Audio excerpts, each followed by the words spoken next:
This is the Roller Coaster Podcast, and I'm your host, Lucy Q. Life is a wild ride. It has twists and turns. It's scary, exciting, and downright fun. So throw your head back, arms in the air, and come along with me for the ride. Life is like a roller coaster, baby, baby. I wanna ride.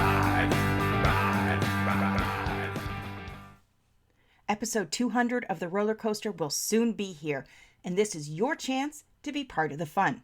I'm going to be recording this episode with coaches and listeners just like you. If you want to be part of the fun, head over to nectargrowth.com. Sign up for free and RSVP for the November 18th event. All of the details will be under the events tab. I can't wait to see you there. What are you waiting for? Come join us. You know you're worth it. Ride. Roller coaster. As a kid, I would get lost in the stories by Judy Blume, Beverly Cleary, and Gordon Korman. Even now, when I find the time, I can devour a good mystery or suspense novel. But as a mom of two, one with an extreme form of dyslexia, I understand that not everyone likes, yet alone loves, to read. Joining me today is Danny Brassell, who has made it his mission to share how to make reading a lifelong habit. Hi, Danny. Hi, Lucy. Thanks so much for having me, and thanks for all that you do for your audience. Thank you for joining me. So I don't even know where it was. It was probably from watching my mother, who always, even to this day, always has several books on the go. And I always fell in love with the stories because it would engage my imagination and I can transport myself to a different time, a different place. But after I had kids, I realized that not everybody feels that way. So what led you to want to inspire to create more readers? Well, thank you for that question, Lucy. I was exactly the opposite as you. I grew up hating reading. My father is a librarian, and I always hated the public library. It always had uncomfortable furniture. It smelled funny to me. There was always some elderly woman telling me to be quiet and some homeless guy hanging out thinking he was a vampire. I always hated it. And it wasn't until I started teaching in the inner city and I saw that a lot of my students didn't have the opportunities that I had growing up. I mean, I had both of my parents in my home. We were lower middle class, but we always had food on the table.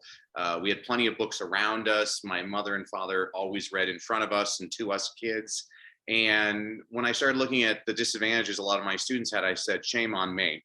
And it really became a passion of mine, making sure to spread a joy of reading. And, now it makes my parents crack up that now I'm considered America's leading reading ambassador.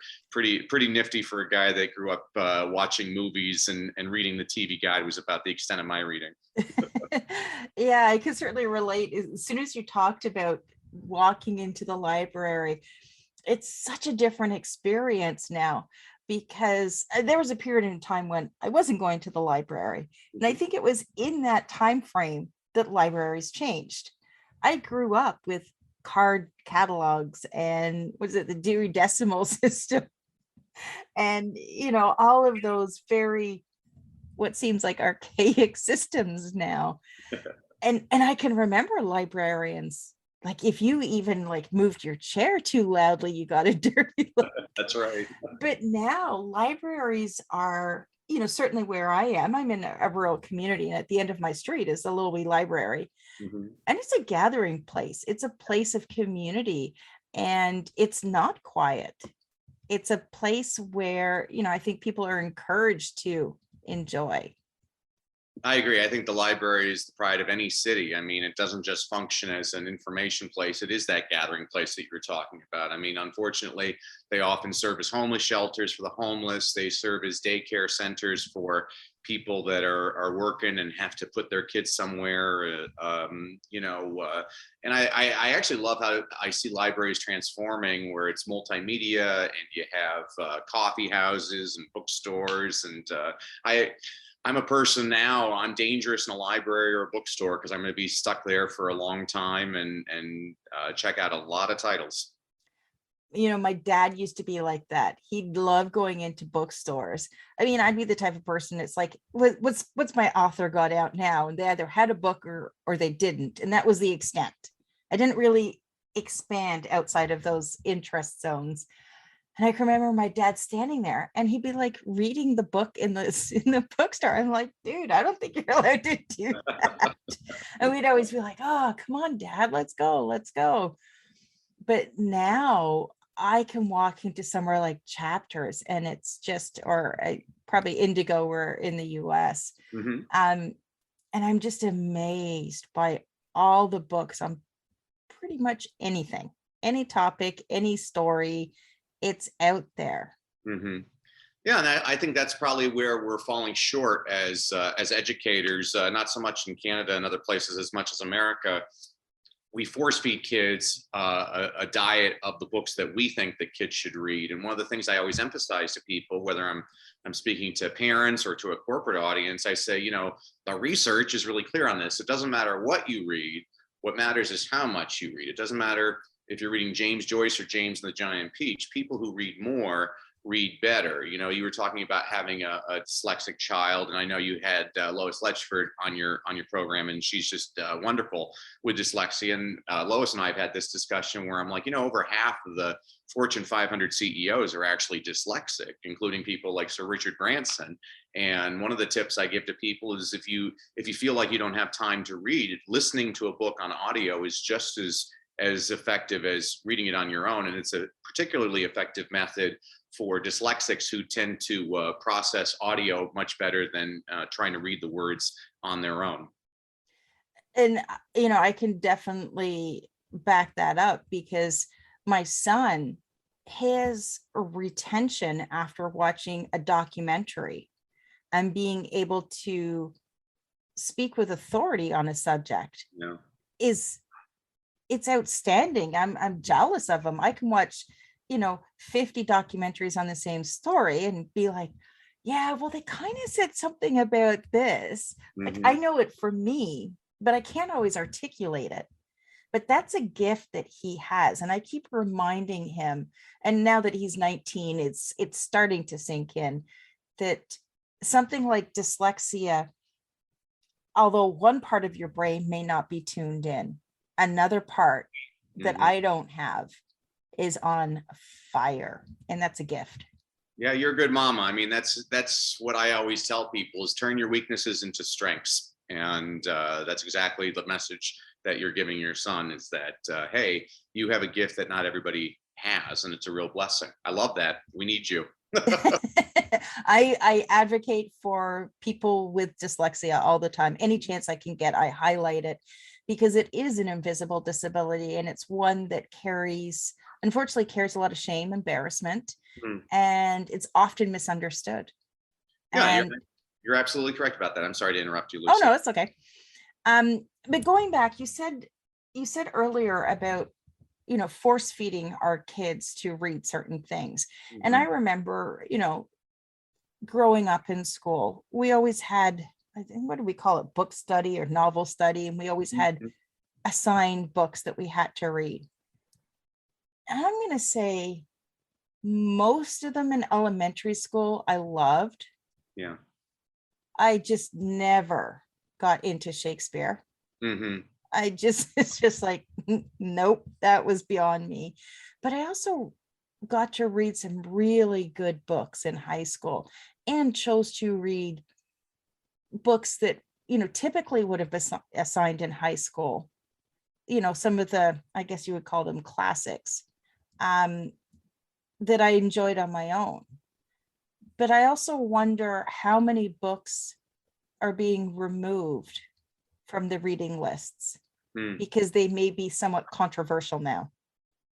Well, that's absolutely right. I mean, one of my presentations, I talk about a welfare mom from 30 years ago named Joanne Kathleen Rowling, who was stuck waiting for a train one day. And during that 4-hour layover, she envisioned an entire series of books about a little boy wizard by the name of Harry Potter, which for the last 25 years has been the most banned book in American public schools. And I always say, thank goodness, because there is no way we should allow young children to stand outside a bookstore at midnight waiting to buy a 900-page book they want to read in 2 days. I mean, what's society coming to? And I always point this out to my friends that had the problem with Harry Potter. Without Harry Potter, you don't get the renewed interest in the Chronicles of Narnia.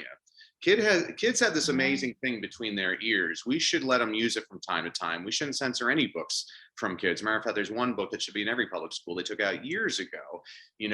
There's a huge impact. You said something else that I thought was really interesting, Lucy, was that you love the books in elementary school. And I find that you're very right about that. In middle school, they start to become a little bit less fun. And then by high school, I start seeing people being force-fed. You got to memorize sonnets from Macbeth and everything. And this is a great way to get kids to hate reading. My personal example, I tell people, I remember I was forced to read The Scarlet Letter by Nathaniel Hawthorne. And this is nothing against Nathaniel Hawthorne for the Hawthorne lovers out there, but it's a book about Hester Prynne's committed adultery, and so she has to wear an A on her chest. And I told my high school English teacher, I'm like, can I wear a B on my chest? Because I'm so bored reading this book. And what was great about that teacher was she allowed me to start picking out whatever I wanted to read. And it's something I always tell people. I'm like, it doesn't matter what you read. What matters is how much you read. The little boy who chooses to only read Captain Underpants books is going to be a better reader than the little boy who doesn't read anything. I always tell people Captain Underpants is the gateway drug to Shakespeare. You had mentioned in your intro some marvelous authors. I mean, Judy Blume, I absolutely love that woman. I've seen her speak many times. She actually runs her own bookstore where she lives in the Florida Keys in Key West. Beverly Cleary, I remember my sister attended an American Library Association conference with my parents so she could meet Beverly Cleary. And she's like, oh my gosh, she's like an old lady. And this was like 30 years ago. She just passed away recently. I think she was over 100 years old, but everybody loves the Ramona books. I was shocked when you said Gordon Korman. He's usually an author that more boys like than little girls. So, I mean, you were exposed to some really great people, and the best teachers I see are constantly eavesdropping on their kids. They're finding out what kids are interested in. I mean, if kids are interested in NASCAR, you got to get them NASCAR books. If they're interested in dinosaurs, get them dinosaur books. They want to know more about Jennifer Lopez, get a biography on J-Lo. But you're right on. I mean, that's how you get kids to become not just readers for school, but readers for life. Yeah, our oldest, he was slow to catch on to reading. And I think it was because he didn't see the point. Mm-hmm. It didn't resonate with him. And, here, I don't know if it's a Canadian thing, but, every month in school, the kids would get this little flyer that was, Doubleday Book Club, I think is what it was. Was it that? No, Scholastic books. Yep, Scholastic and books. they'd have all these and the kids would come home, they'd be like, I want this book and I want this book. And, while they were picture books, it's like, no problem. Well, when he hit grade 1, there was a series, I think it was Lego Nights or something like that. Mm-hmm. And dude was into Lego left, right, and center. So there was a book about Lego that he could read. And he learned to read overnight. Yep. It mattered to him. And then he just started to eat books up. Now he reads like old books, like really, like for a kid, he's 22, but he's like independently read like 1984 and Animal Farm. And, he dives in and he understands how they relate to society today and how they influence and why things matter. And it's just incredible that this one kid wouldn't read until it mattered to him. And now he just doesn't stop reading. Yeah, you're absolutely right about that, Lucy. I can't tell people how many 7th grade boys I've worked with where there's no way I'm going to get this kid to read this textbook. But if I give him a manual on how to fix his Chevy, he'll memorize it from cover to cover because he's interested. I mean, that's what I love about like those Lego books. Now you see a lot of kids with Minecraft books. I'm like, thank goodness for Minecraft. It's getting some boys to read. And I've had the same experience that you've had. I've had 1st grade boys that they can't identify sight words like from and read and things like that. And people say, oh, this kid's learning disabled. I'm like, really? Because the kid can read Kidditch. They can read Hogwarts. They can read Voldemort. Those are pretty Those are sophisticated. big words. Absolutely. Don't tell me what the problem is. The Diary of the Wimpy Kid books. I absolutely love those Love books by those. Jeff Kinney. And there's one of them, I don't remember which one, where the mother decides to have a mother-son book club, and she invites all the boys from the neighborhood to bring books to read. And so the books that the mom has brought are like Anne of Green Gables, Little House on the Prairie, Sarah Plain and Tall, Little Women. And the books the boys have brought are like How to Cheat at Video Games, the Book of Bodily Functions, you know, the Tyrannosaurus with Diarrhea, things like that. I mean, this is how you get boys excited about read. There are very specific differences. I always emphasize that to people. You know, the reason I give a lot of boy examples is 4 out of 5 struggling and reluctant readers are boys. You know, little girls will read books about little boys. Little boys don't usually like reading books about little girls. There's some exceptions out there. And again, all we're trying to do is to find the hook. Your 22-year-old, he found the hook was the Legos. And look at that. It actually played out that way, that now that he's a good reader and he identifies himself as a reader, he's reading those classics that we were told to read in middle school and high school. So I love that. That's a great story. So why does reading matter? What does it mean neurologically? You know, how does reading actually impact our brain? Well, one of the things I love, Lucy, is right now there's some poor farmer kid in one of the Northwest Territories of Canada, you know, and if that little kid has a library card, they have a passport to the entire world. It doesn't matter where you are. Books can transport us. They can teach us. They can entertain us. They can enlighten us. And while I know that there's plenty of readers that are not necessarily leaders, I've never read a book about an effective leader that's not an avid reader. And that goes for in government or in business or athletics. You know, when we were talking about your son being dyslexic, I'm like, you know, he's in pretty good company. George Washington was dyslexic. In entertainment, people like Tom Cruise and Sylvester Stallone and Whoopi Goldberg are all dyslexic.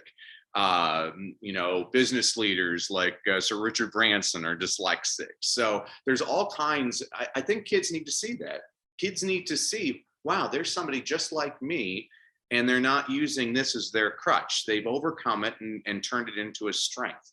And that's what I love. I love reading things. One of my mentors was a guy by the name of Charlie Tremendous Jones. And he said that you're the same today as you will be in 5 years, except for 2 things: the people you meet and the books you read. So I always remind my students, be wise and surround yourself with really positive people and feed your mind with really positive books. Turn off the TV news and read something that actually fills you with glee and inspiration. It's something that's more than a tweet. Absolutely. Yeah. I mean, even tweeting, you can use, there's a great, well, there's a couple of websites that have this concept called 6wordstories.net, where it's a way to really encourage kids to write. And the only rule is they can only write 6 words. And so I used it with some at-risk, I hate that term, but at-risk middle schoolers that never used to write.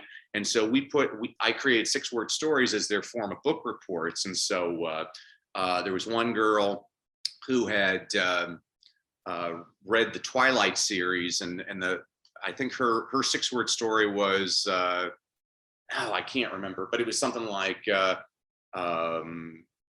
nice and shiny, bit my neck, or something like that. And then there was I had a boy who had read Jurassic Park, and he wrote, saw dinosaurs, became lunch, something like that. It was funny.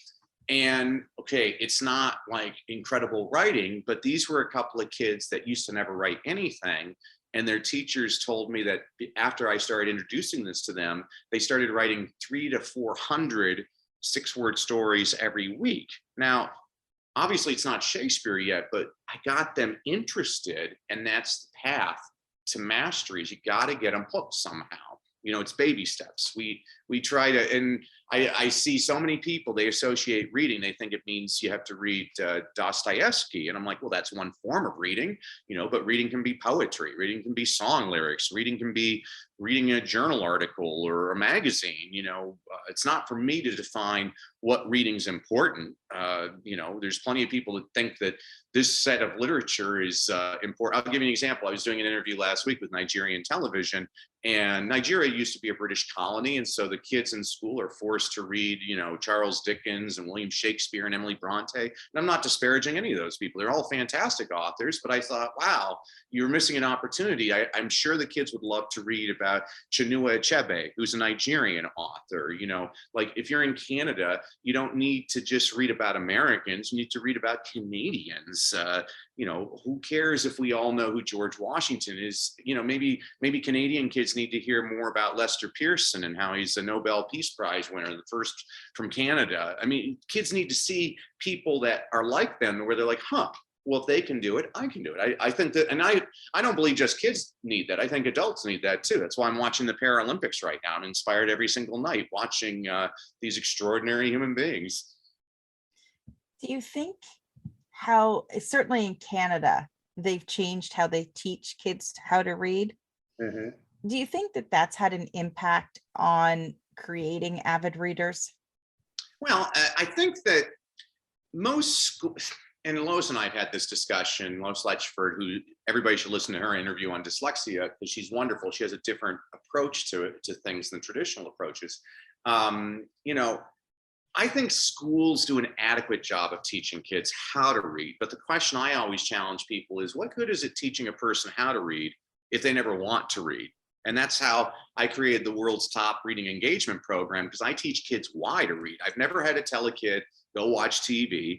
I've never had to tell a kid, go play a video game. And I never want to have to tell a kid, go read a book. I want them to choose to do it on their own, because it's something that they crave for. We're doing it the wrong way. We're turning it into a stick instead of a carrot. Reading should be the reward. And it's a little psychological approach I always do with my students is, I love that there's programs that'll reward kids pizza for reading books, but then we just get a bunch of fat, illiterate kids that don't like to read. If I was running the program, the way I would run the program is every time a kid came in to eat some pizza, I would reward them with a book. You're sending a very different message to the kid. And so with students, I'm always saying, hey, if we finish all of our work today, I'll give you an extra 10 minutes of reading time, or we'll do a read aloud in the corner, or we'll read under the table. By making reading the reward, you're always setting the kids up in their mind like, oh, reading is something I do when I want to relax and learn. And that's the message I think that we're failing kids today. I love curling up with a good book, especially, in winter in Canada. You get a lot of winter. There's something about curling up with a book, maybe a nice fire, glass of wine. It's a cozy, homey thing. I've only recently got into using my tablet for reading books. So are you old school, or do you like a tablet? Yeah, so I get asked this question all the time. People say, should it be physical books or electronic books? And my answer is yes. And the reason being, I'm old school and I love physical books. My wife, she likes her Kindle, and I can give you reasons why her Kindle is smarter than the way I do things. I mean, for one, my wife's from Singapore, and so we travel to Singapore all the time. And while I'm packing 20 books in my luggage, she only has to carry a 1 pound, 7 ounce Kindle that has access to the entire library of history. So that's one pro for it. Another one is I like to read in bed next to my wife, and I drive her crazy because I have to have my lamp on. She doesn't need that because her Kindle illuminates itself, which is wonderful. And third, Lucy, I'm getting on in my years. At this point, you chop off my head, you count the rings. I'm kind of old. And the text is getting difficult for me to read in a lot of my books. My wife never has that problem because on her Kindle, she can actually adjust. That's what I liked. It's a wonderful feature. I was gonna say, you're not that much older than me, but I get it. That was that's how I got into reading on my tablet. I don't even know what the book was. I'm like, what is this night mode? And I click and I'm like, oh, this is genius. Yeah. If I can't sleep, I can read in bed without disturbing my husband. I But think it's great. still not as, I don't know, not that a real book is, you would call it cuddly, Yeah. but there's just something different. Plus, I would never, I used to take long baths and I would sneak in with my book and hide. Mhm. I would never do that with my Kindle. Well, and another thing, that's a good point, Lucy. You don't want to get electrocuted. One of the things for me is I love seeing progress. And with a Kindle, yeah, there's the little number that shows me how far I've read, but there's something about physically seeing my bookmark go. I mean, that's one of the things that I love about reading. It's so gratifying. Whenever I finish a book, I always feel like I've accomplished something. I can't say that I've ever watched an episode of Everybody Loves Raymond, and afterwards I'm like, wow, I'm really glad I was able to watch that episode of Everybody Loves Raymond. No, but I always feel that way whenever I finish a book. So there's something about gratification and accomplishment in reading. There is. It's that anticipation. You're holding it. And you're slowly seeing. You go from having a really thick book on one end to a really thin book as you're nearing the end, and it's. The term, it's a page turner. You do get drawn in. You don't quite have that same feeling with the Kindles or reading on No, the and tablets. there's some, but it's a good book when you actually don't want to finish it because you realize, oh my gosh, It's over. Yeah, I mean, so that's why I love, I have 3 kids of my own and my wife, and so I read different books with all of them. And so my oldest daughter, we're reading this series. Can't remember. I think it's called Shadow and Fog. It's kind of this adventure series. It's pretty cool. My son and I are reading this book called The Killer Angels, which is one of my favorite books of all time. It's about the Battle of Gettysburg, written from different points of view. It's a great way to look at history. And then my youngest daughter and I are reading one of my favorite books growing up, which is Around the World in 80 Days by Jules Verne, which is a short book, but it's a wonderful story. And then my wife and I, she's into Diana Gabaldon's Outlander series, and so that's like a fun series. We went to Scotland just because the book we've now gone to Carolina. It's like we've actually gone to these places, but that's what reading should do. Is you should get so excited you want to know more about the characters, and you should feel angry when you're coming to the end and there's nothing else to, oh my gosh, and you're like, no, what happens, what's the ending, what happens the next day? That's right. It is. Reading is definitely something that we all need to make time for in our lives, as you said, not as I have to do, but as a reward, as a way to relax.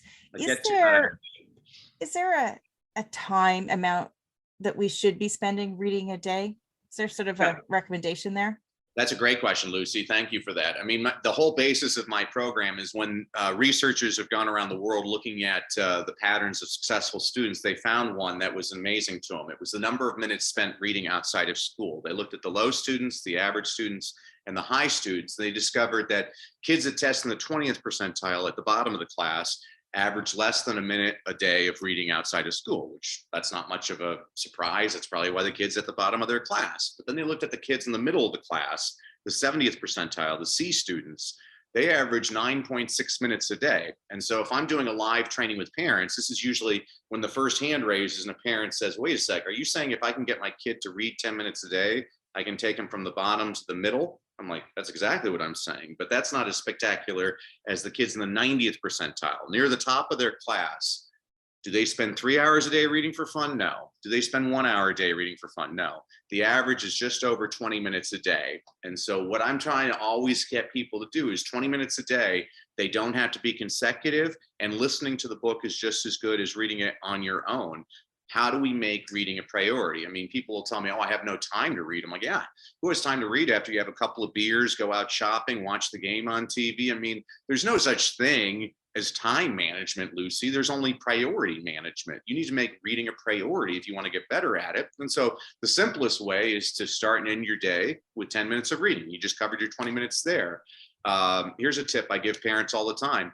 Turn on the closed captioning on the TV. So if the kid's watching TV, they have to look at text. And people say, well, wait a second, the show's in English and the subtitles are in English. What good does that do? I'm like, well, that's a good point. Let me make a point though. Have you ever watched a show with subtitles and not looked at the subtitles? It's very difficult to do. Your brain is directed towards that text. And there's actually research that supports this. If you look at reading scores around the world, the more kids watch TV, the reading scores always go down in every country of the world except for one. The country that watches the most TV in the world, they have the highest reading scores in the world. It's Finland. And people say, well, how can that be? I'm like, well, because Finland makes really bad TV shows. And what they have to do is they import all these old American sitcoms like Brady Bunch and Happy Days, and they have to subtitle them all. The kids are reading constantly. So turn on the subtitles. There's basic tricks that I do with kids all the time. With my own kids, I made it into a habit when they were little that they can watch TV, but the price of admission is they have to bring me something to read. So when they were young, they would bring me a children's picture book. We'd read that before we turned on the TV. Now, they'll maybe bring me a newspaper article or a magazine article or something or a chapter from a book, and we'll read that, and then we'll turn on the TV. I'm never going to make reading a penalty to a kid, but I'm going to integrate it throughout the day so that it's as essential as taking a shower and brushing your teeth, which hopefully for kids is actually essential. Well, again, going back to those boy ages, there's some critical years there that personal hygiene is a bit of a struggle, exactly. But they figure it out. Danny, you've provided a lot of great wisdom for us. Did you want to provide any sort of final thoughts, and then how people can get in contact with you? I'll satisfy both of those questions with one answer. I created a website. If you go to freereadingtraining.com, again, freereadingtraining.com, I'm going to give everybody a complimentary e-copy of my book, Read, Lead, and Succeed. This is a book, I wrote it for a school principal who didn't know how to keep his faculty positively engaged. I said, okay, I'll write you a book. So every week I give you a concept, an inspirational quote, an inspirational story, a book recommendation on a book you should read, but you're probably too lazy because you're an adult. So I also give you a children's picture book recommendation that demonstrates the exact same concept and gets you excited about reading. And I'm also going to include the training I do with parents to get their kids excited about reading. It's the basis of my reading engagement program, where in just over 2 months, we'll get kids to read more, read better, and most importantly, love reading. So again, just go to freereadingtraining.com.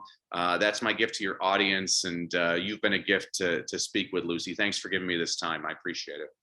That's a very generous offer. And if you're looking at connecting with Danny and taking him up on his free offer, make sure you check out the show notes. I'm going to have all of the links in there. And Danny, thank you so much for joining me today. Thanks for what you do, Lucy. God bless. Thanks for listening to this episode of the Roller Coaster Podcast. Want to chat or share your ideas about today's show? Pop me an email at hello@therollercoasterpodcast.com. Don't forget to connect with me on Facebook and Instagram at The Roller Coaster Podcast. Our theme song, Roller Coaster, was performed by The Lucky Setback. Audio editing by the one and only Jeff Quigley of Quigley Creator. Life is like a roller coaster, baby, baby. I wanna ride, ride, ride, ride. Life is like a roller coaster, baby.